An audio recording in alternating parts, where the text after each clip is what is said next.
Next हम लोग discuss करने वाले हैं पिवटल जॉइंट्स के बारे में और हिंज जॉइंट्स के बारे में। इसका स्पेलिंग देख लीजिए, PIVOTAL। ओके, पिवटल जॉइंट इसको हम लोग बोलते हैं। उसके बाद फिर हमारा हिंग जॉइंट है, इनके बारे में भी हम लोग बात करेंगे क्या है। अब समझिए, पिछले क्लास में हम लोगों ने डिस्कस किया कि हमारा जॉइंट क्या होता है, बॉल एंड सॉकेट जॉइंट क्या होता है, ये सब हम लोग जान चुके हैं।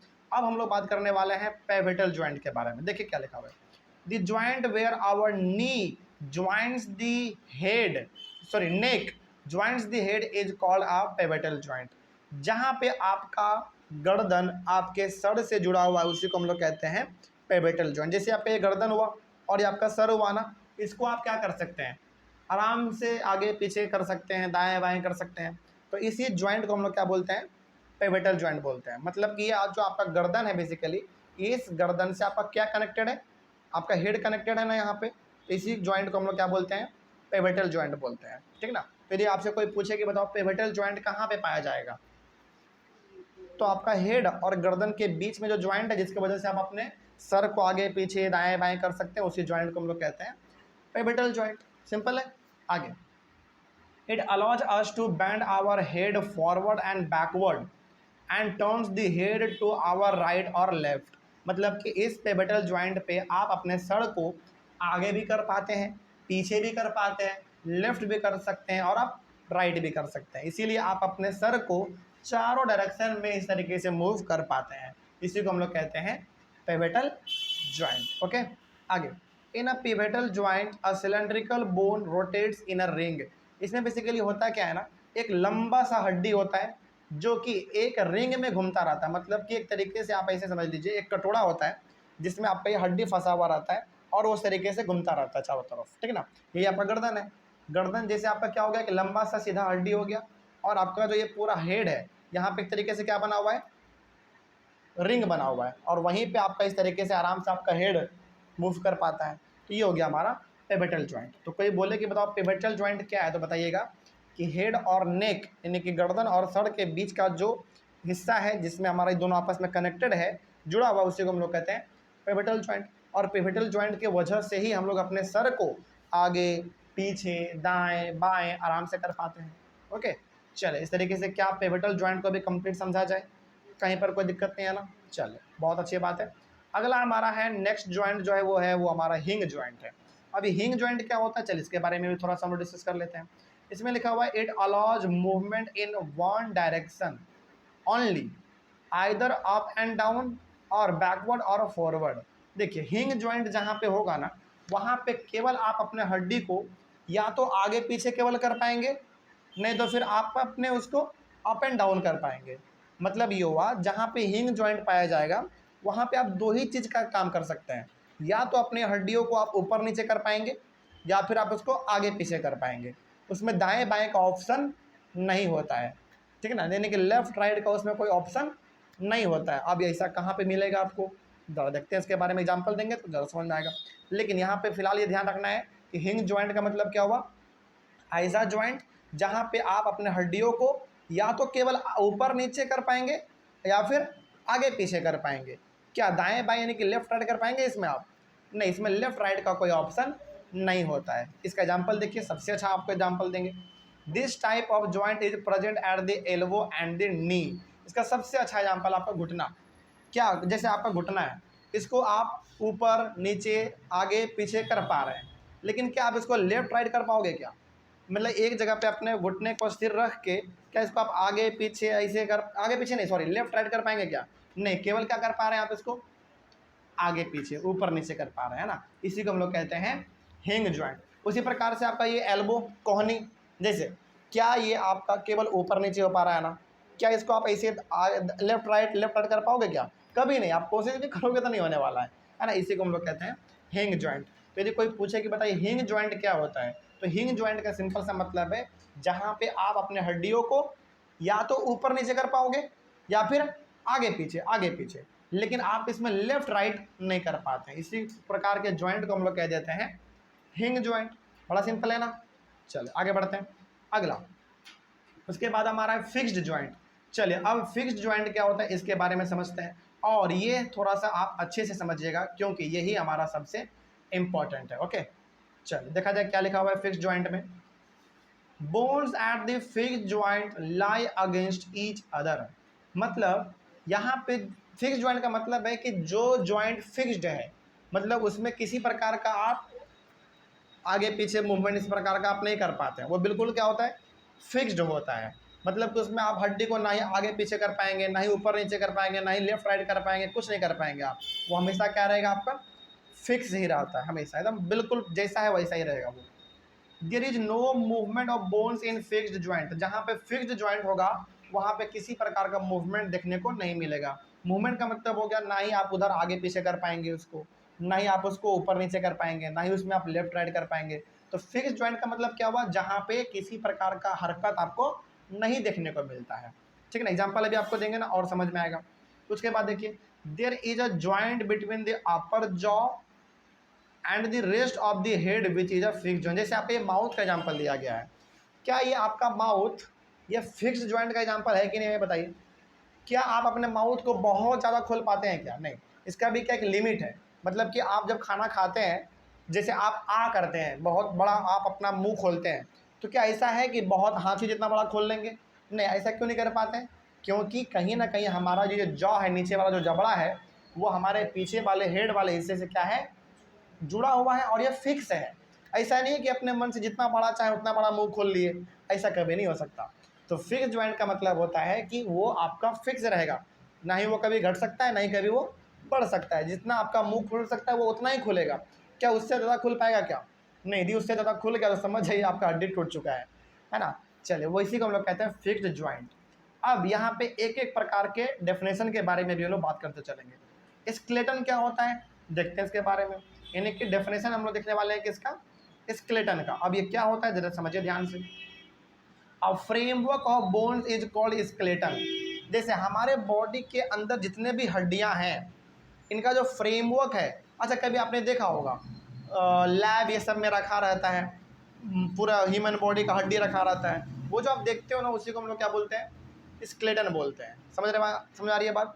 जैसे हमारे बॉडी में जितने भी आपको ऊपर ऊपर स्किन दिख रहा है, यदि इन सारी स्किन को हटा दिया जाए तो आपको केवल क्या नजर आएगा, स्केलेटन नजर आएगा, यानी पूरा हड्डी देखने को मिलेगा आपको। समझ रहे बात को। चलिए आगे बढ़ते हैं, क्लास में तो नहीं है, नहीं तो हम आपको दिखा देते। चले खैर आगे बढ़ते हैं। तो ये जो आपका स्केलेटन होता है, ये क्या होता है, हड्डियों का पूरा एक स्ट्रक्चर होता है आपके बॉडी में, है ना। बहुत सारे हड्डी इसमें आपको देखने को मिल जाता है। आगे ये अक्सर बायोलॉजी के लैब में रखा रहता है ना। आगे आप लोग के स्कूल में मेरे हिसाब से शायद होगा। हाँ बिल्कुल, हाँ बिल्कुल आपके क्लास में होगा, बिल्कुल होगा। और ये लगभग हर स्कूल में इसलिए होता है ताकि बच्चों को बॉडी के बारे में पढ़ाया जा सके अच्छी तरीके से, ठीक ना। उजला उजला हड्डी होता है उसमें।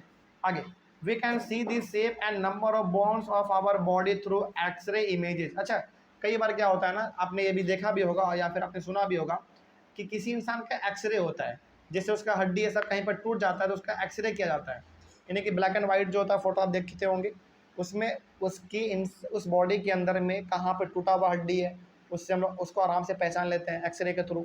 या फिर उसके बॉडी में कितना हड्डी है उसको भी हम लोग आराम से गिन लेते हैं। तो एक्सरे क्या करता है बताइए, एक्सरे आपके बॉडी के अंदर जो हड्डी का स्ट्रक्चर है उसको पूरी तरीके से वो दिखा देता है। जैसे किसी का पैर टूटता है तो क्या करवाता है, एक्सरे करवाता है, और वो आराम से देख लेता है कि पैर क्रैक कहाँ पे किया है। तो एक्सरे के थ्रू हम लोग क्या कर सकते हैं, अपने बॉडी के हड्डियों को देख सकते हैं, काउंट कर सकते हैं और पता लगा सकते हैं कि कहाँ पे हड्डी टूटा है और कहाँ पे टूटा हुआ नहीं है, ठीक है ना। आगे, अब ये कार्पेल्स क्या होता है, चलिए थोड़ा इसके बारे में हम लोग बात करते हैं। कार्पेल्स क्या होता है, कार्पेल्स का डेफिनेशन समझिए क्या है। Our palm is made up of several small bones called carpels.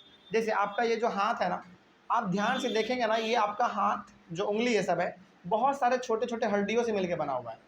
जैसे आपका ये छोटा वाला उंगली में ही केवल 3 हड्डी है, छोटा छोटा, ये ऊपर वाला, फिर मिडिल वाला और फिर नीचे वाला, 3 हड्डी है। इसमें भी 3 हड्डी है, इसमें भी 3, इसमें भी 3 और इसमें भी 3 हड्डी है। समझ में आ रही है बात। तो ये जो छोटे छोटे हड्डियाँ आपको दिख रही हैं ना आपके उंगली में, हाथों में, इन्हीं सभी को हम लोग क्या बोल देते हैं, कार्पेल्स बोल देते हैं। याद रहेगा ये चीज़।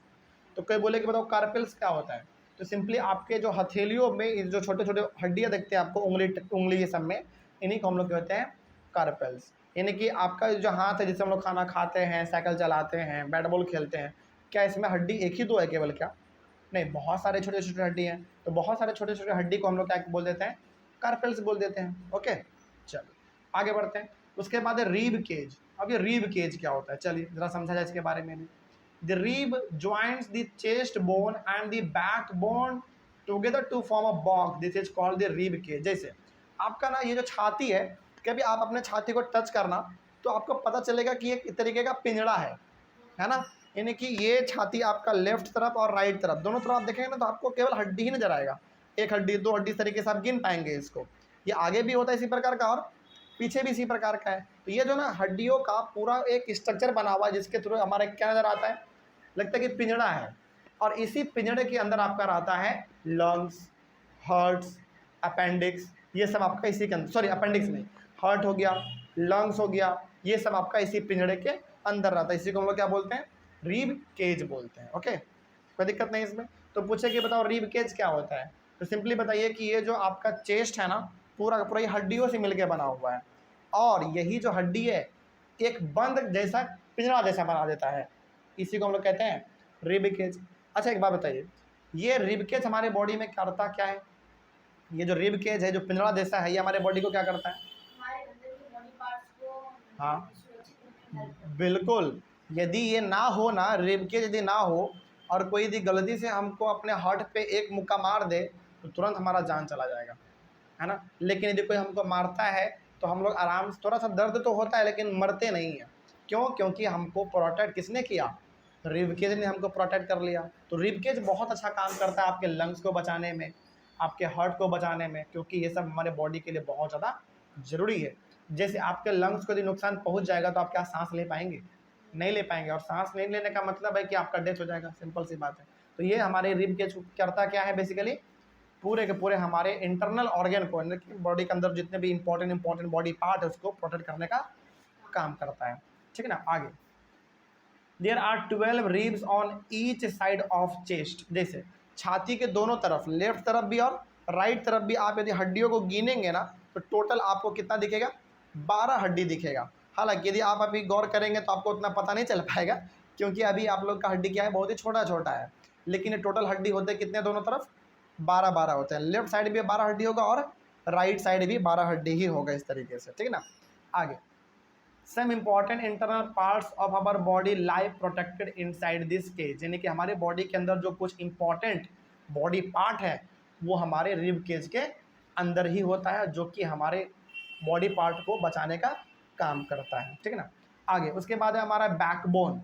बैकबोन मतलब होता है सिंपल सा रीढ़ का हड्डी, है ना, जो कि शुरुआत होता है आपके गर्दन से और ख़त्म होता है आपके कमर पे, है ना। ये हमारा बहुत लंबा होता है हड्डी, इसी को हम लोग कहते हैं बैकबोन। चलिए क्या लिखा हुआ है इसमें देखिए, it is made up of many small bones called vertebrae. यानी कि आप कभी गौर करेंगे ना, अपने बैकबोन को देखेंगे, आप कभी गौर करेंगे तो हड्डी ना उसमें आपको लगेगा कि उबड़ा खाबड़ा उबड़ा खाबड़ा उबड़ा खाबड़ा इस प्रकार का, यानी कि ऊपर नीचे इस प्रकार का आपको हड्डी इसमें दिखेगा अपने बैकबोन में। तो उन्हीं सारे हड्डी को हम लोग क्या बोलते हैं, वर्टिब्रा बोलते हैं। ठीक है ना।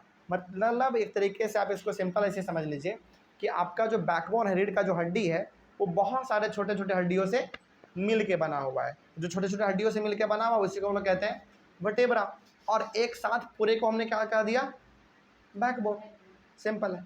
ठीक है। आगे, the backbone consist of 33 vertebra, the rib cage is joint to this bones. यानी कि हमारे बॉडी का जो बैकबोन है पीछे वाले हिस्से में, इसमें कितने वर्टेब्रा मिले हुए हैं, यानी कि कितने छोटे छोटे हड्डियाँ मिले हुए हैं, तब जाकर हमारा बैकबोन बना है 33। मतलब कि हमारे बैकबोन को बनाने में, रीढ़ की हड्डी को बनाने में 33 बोन्स का ज़रूरत पड़ा है, तब जाकर ये आपका बना है। और ध्यान रहे, हमारा जो बैकबोन है ना बहुत ही लचीला है, बहुत ही फ्लेक्सिबल है, इसीलिए आप आराम से आगे झुक पाते हैं, पीछे झुक पाते हैं, लेफ्ट भी मुड़ जाते हैं और राइट भी मुड़ जाते हैं। ये बड़ा फ्लेक्सिबल होता है।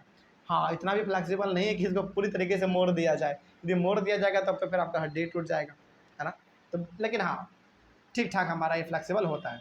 आगे, शोल्डर बोन सिंपल सा है, ये जो आपका बोन है शोल्डर वाला, ये आपका कहलाता है शोल्डर बोन। वो इसमें क्या लिखा हुआ है देखो, 2 bones on the back are prominent where the shoulders are called shoulder bones। पीछे वाला हड्डी जो आपका है ना, बेसिकली ये गर्दन वाला हड्डी जो आपका, इसी को हम लोग कहते हैं शोल्डर बोन्स। और ये बहुत मजबूत होता है, शोल्डर बोन जो होता है ना बड़ा मजबूत होता है, इसीलिए कभी आप गांव में जाइए तो ये गांव के लोग तो 50 किलो 60 किलो तो आराम से गर्दन पे केवल रख के चल लेते हैं। क्यों? क्योंकि गर्दन का हड्डी बहुत ज़्यादा मोटा होता है। अच्छा, गर्दन के हड्डी से भी सबसे ज़्यादा मोटा हड्डी पता है और सबसे मजबूत हड्डी हमारे बॉडी का कौन सा है?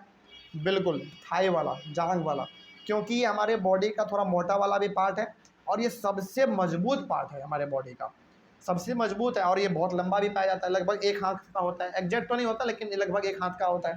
तो ये हमारे बॉडी का सबसे मजबूत वाला पार्ट होता है। इसीलिए आप इस पे ना 2 किलो 100 किलो 300 किलो आराम से रख दो, इसमें कोई असर पड़ने वाला नहीं है, बहुत मजबूत होता है।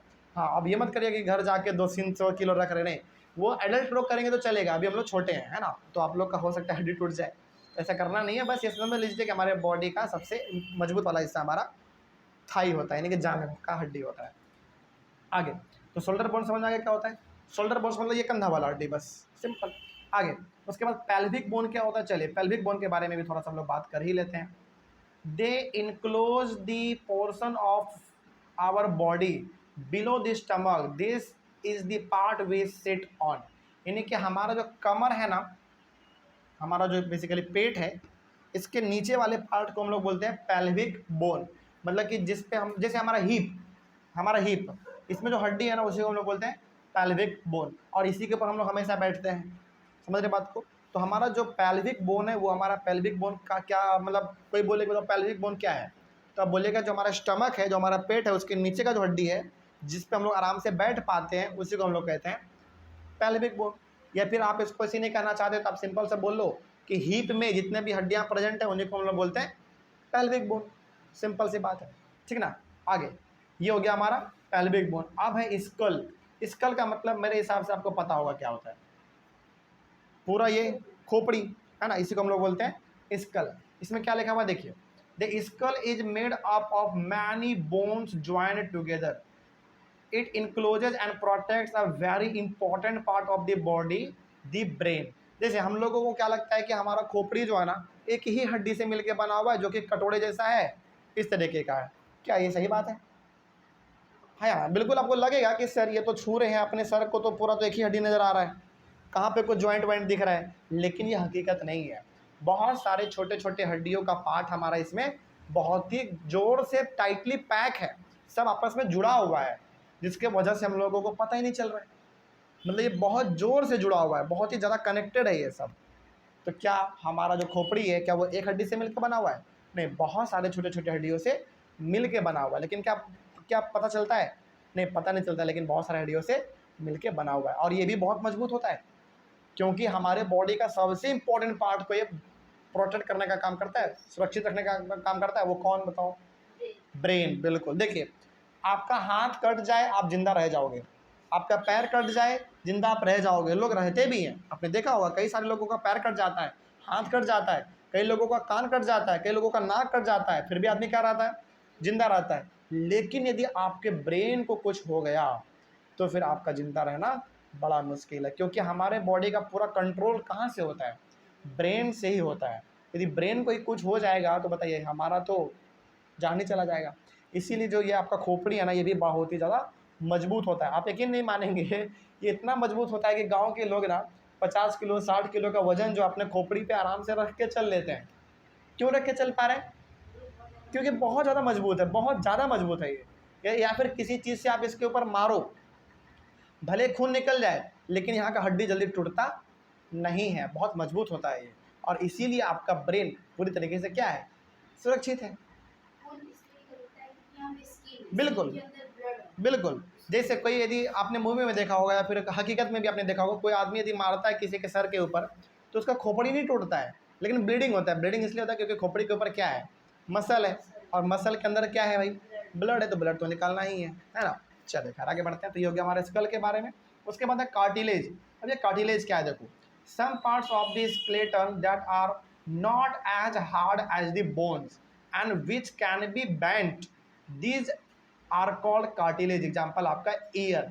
मतलब हमारे बॉडी में ना कुछ ऐसे भी बॉडी पार्ट हैं जो कि इतना ज़्यादा हार्ड नहीं है, मतलब इसको आप चाहें तो पूरी तरीके से बेंड कर सकते हैं, मोड़ सकते हैं, इसी को हम लोग बोलते हैं कार्टिलेज। तो कार्टिलेज का मतलब कोई पूछे बताओ क्या होता है, तो कार्टिलेज का मतलब बताइएगा कि हमारे बॉडी में कुछ ऐसे भी बॉडी पार्ट हैं जिसको क्या पूरी तरीके से मोड़ भी दो ना तो टूटने वाला है नहीं, उसी को हम वो लोग बोलते हैं कार्टिलेज बोल देंगे। एग्जाम्पल आपका कान, जैसे आपका ये कान, इसको आप कितना भी मोड़ दो, कितना भी कुछ कैसे कर दो, इसको कुछ टूटना उठना नहीं होता। लेकिन हाँ, थोड़ा सा ज़्यादा मोड़ देंगे तो तकलीफ होगा, बिल्कुल होगा, लेकिन क्या इसमें हड्डी होता है क्या? नहीं, हड्डी जब होता ही नहीं तो फिर टूटेगा क्या? कुछ नहीं टूटने वाला है, तो इसी को हम लोग बोलते हैं कार्टिलेज। कोई दिक्कत इसमें? चलिए आगे बढ़ते हैं।